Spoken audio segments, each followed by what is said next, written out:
up, danger? Like, what's up, danger?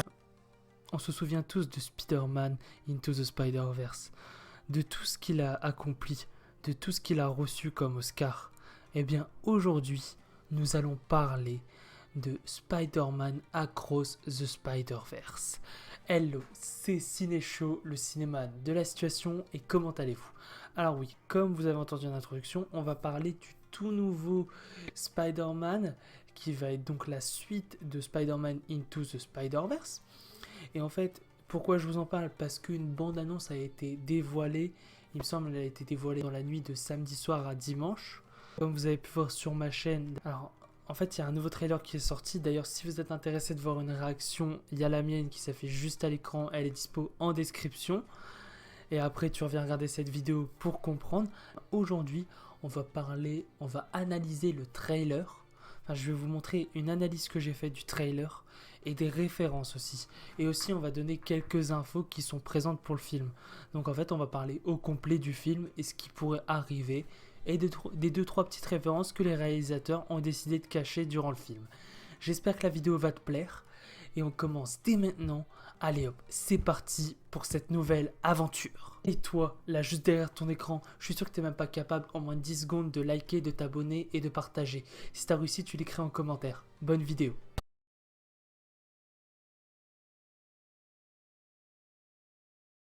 Comme je l'ai dit dans la vidéo, on va parler donc des infos, on va faire une analyse et on va parler des références. On va d'abord commencer par les infos car c'est ce qu'il y a de plus concret. Alors, qu'est-ce qu'on sait déjà sur ce nouveau Spider-Man? On sait déjà que Miles Morales sera de retour, en soi c'est normal car c'est la suite logique. Mais alors, déjà, il comporte le titre de Across the Spider-Verse. Alors moi au début je ne savais pas ce que ça voulait dire, Across the Spider-Verse. Cela veut dire de l'autre côté du Spider-Verse. En soi ce titre a énormément de sens, car il signifie littéralement que Miles Morales va voyager à travers le Spider-Verse, de l'autre côté.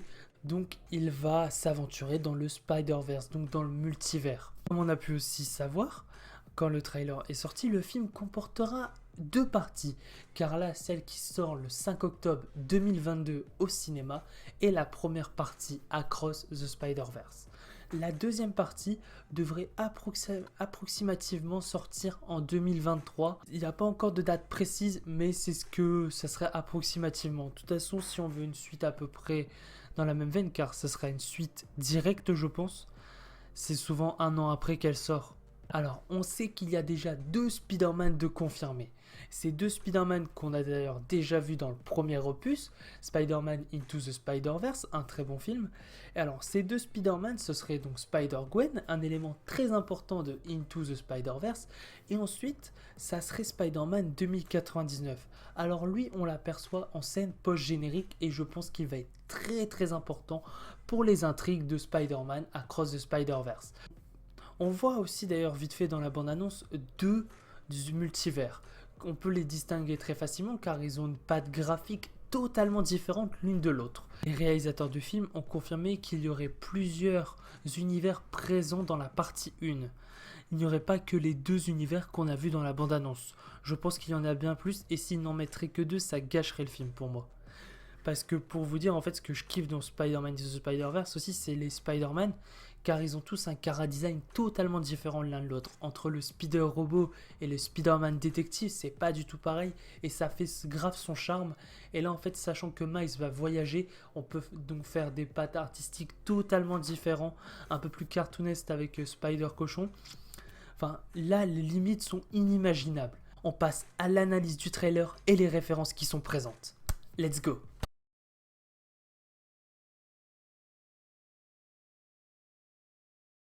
Dès les premières images du trailer, on peut déjà y voir quelques références et quelques nuances assez bizarres. Quand il est écrit Another the Universe, donc dans un autre univers, on peut voir déjà 2-3 choses assez spéciales. C'est qu'en fait, donc le logo, comme dans le style Miles Morales, il se met à changer, à bouger, à bugger, on pourrait même dire, et on voit 2 langues qui apparaissent. Alors la première, c'est de l'espagnol. Merci LV2. Mais alors, pourquoi l'espagnol, me direz-vous? Miles Morales, il est d'origine mexicaine. Enfin, sa langue originelle, c'est l'espagnol. Quand on voit le style graphique du logo changer, on voit qu'à un moment le logo apparaît en noir et blanc, ce qui peut directement faire référence au Spider-Man détective qu'on a déjà vu, qui est déjà apparu dans Spider-Man Into the Spider-Verse. Est-ce qu'on le reverrait? Il n'y a pas de confirmation pour le moment, mais ce serait possible. Dès les premières images, après Another's Universe, on voit Miles Morales. Mais alors, c'est une référence à un plan qui était dans Spider-Man Into the Spider-Verse. C'est le tout dernier qu'on voit. On voit Miles Morales avec son casque. Enfin, il me semble qu'il n'y avait pas son casque à la fin.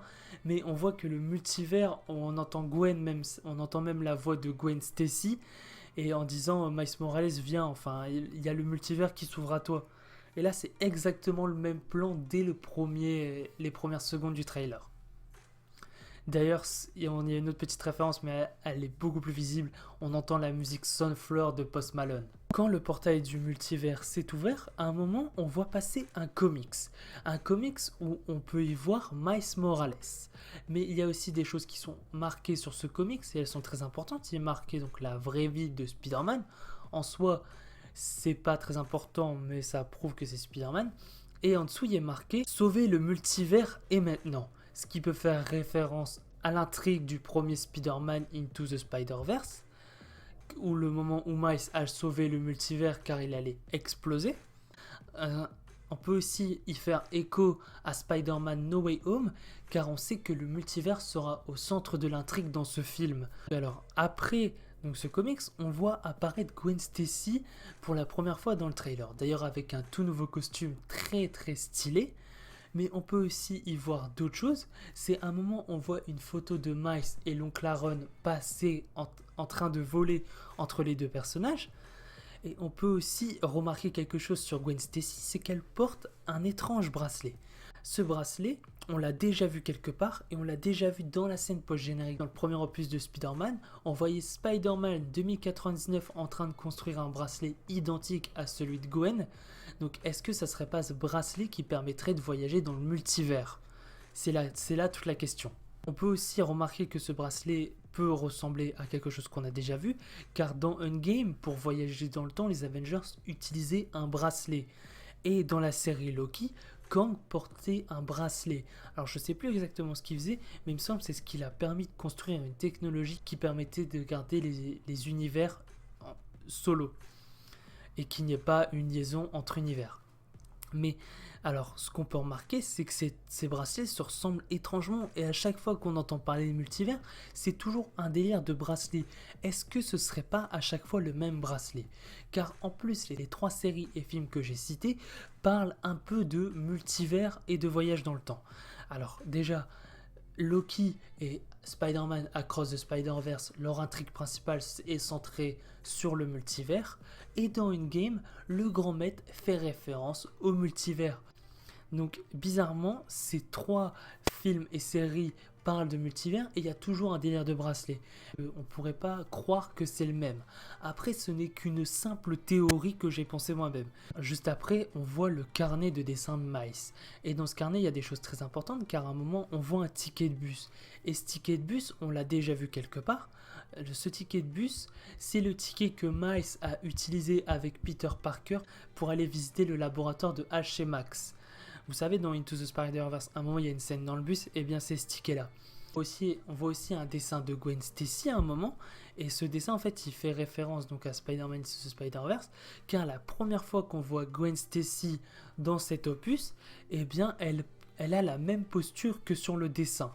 Donc c'est une référence à la première fois que Miles a croisé Gwen Stacy, enfin Spider-Gwen si vous préférez. On voit aussi à un moment une plus petite référence, je ne pense pas qu'elle va vraiment importer sur l'histoire, mais c'est une référence que je trouve assez stylée. C'est un moment, donc de nouveau quand le portail s'ouvre, on voit une manette en train de voler, donc avec le comics, et cette manette, elle me fait penser énormément à une manette de PS4 ou de PS5. On sait que Sony aime bien mettre diverses marques qui leur appartiennent dans certains de leurs films. Juste après, nous voyons Spider-Man voyager à travers le multivers et Spider-Man atterrit dans un nouvel univers. Ça se voit littéralement car le style graphique a totalement changé par rapport à l'univers de Miles. Mais alors, on peut remarquer des choses assez spéciales dans cet univers, c'est que parfois on voit des affiches ou des écritures quand Miles Morales lance des toiles ou se prend des objets, et cette écriture, c'est pas une écriture qu'on a l'habitude de voir. Et j'ai pu remarquer que cette écriture, c'est une écriture indienne, comme ce qu'on a vu au début du film. Donc il y avait déjà une référence à ça. Mais alors, je sais qu'il existe un Spider-Man India. Donc est-ce que ce serait possible qu'on le voit dans le film? Ça n'a pas été confirmé, mais je pense que ça serait énormément possible qu'on puisse voir ce Spider-Man ou une référence, ou qu'il apparaisse même carrément dans le film en tant que personnage secondaire ou principal. Pendant que Miles Morales se balade dans l'univers de Spider India, on voit apparaître Spider-Man 2099 aussi avec un étrange bracelet ressemblant étrangement à celui de Gwen. Donc cela veut bien confirmer que ce bracelet permettra de voyager à travers les univers. Et on peut aussi remarquer quelque chose d'autre, c'est le moment où Spider-Man 2099 attrape Miles Morales, il y a un zoom sur son bracelet, on voit écrit 928. Dans l'univers 928 dans les comics et l'univers original de Spider-Man 2099. Donc à mon avis, Spider-Man 2099 va emmener Miles Morales dans son univers pour lui expliquer la situation et le danger qui risque d'arriver. Donc après qu'ils aient terminé de voyager à travers le multivers, on voit Miles et Spider-Man 2099 dans un nouvel univers, encore une fois avec un nouveau style graphique totalement différent. Et je pense que c'est l'univers de Spider-Man 2099, car on voit un univers assez futuriste qui a l'air d'être hors de notre époque. Donc je pense que c'est l'univers de Spider-Man 2099. Ce qui va être énormément intéressant, comme je l'ai dit, c'est que vu que Miles Morales va voyager à travers plusieurs univers, on aura donc plein d'autres styles graphiques totalement différents, peut-être même du premier. Et c'est ça qui est énormément intéressant avec ce film, c'est ça que j'aime, c'est qu'en fait, les réalisateurs ou les dessinateurs ne se tâtonnent pas un seul style, ils en font plusieurs, ils vont chercher plus loin, c'est ça que j'aime.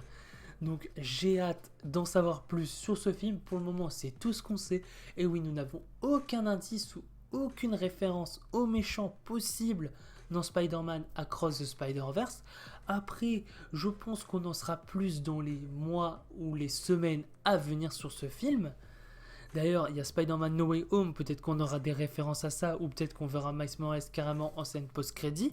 J'espère que ça t'a plu. Si la vidéo t'a plu, tu peux liker, t'abonner et la partager. Tu peux m'écrire en commentaire, est-ce que tu aimes le trailer de Spider-Man Across the Spider-Verse? Et tu peux aussi activer la cloche pour éviter de rater aucune de mes vidéos. Et mes réseaux sociaux s'affichent actuellement à l'écran et sont dispo en description.